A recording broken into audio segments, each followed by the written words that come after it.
What is up guys, Danny this side. In this video, I'm going to show you how to move your saved file from Steam to another PC or another drive.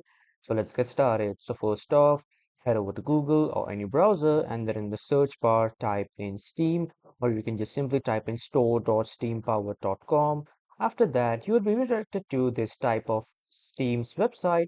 Now here on the right side at the top, you will see the option of login. Click on that and then sign up with your email and password and other credentials to create your new Steam account. But if you already have a Steam account, simply click on login and then you will be automatically logged into your Steam account.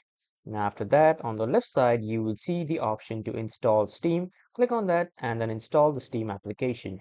Now after installing the Steam application, this is what the dashboard will look like of the Steam application. From here on the left side at the top, click on the Steam icon and then click on settings.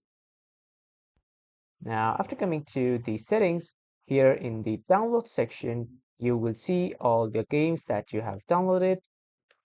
Or the another option is to go to the library and click on homes. Now from here, you will see all the games that you have installed. Just select any game that you want to move and right click. And after right clicking, you will see some of the options. From those options, you need to click on manage, and when you click on manage you will see the option to backup game files. Click on that and this will show you all the game files that you need to back up to move to another location. So just simply download and move the files, and when you have successfully downloaded the files, you can see them on your computer storage and you can move to any other location.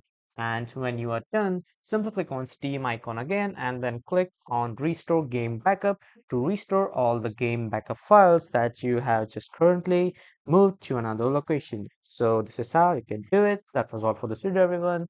Thank you for watching.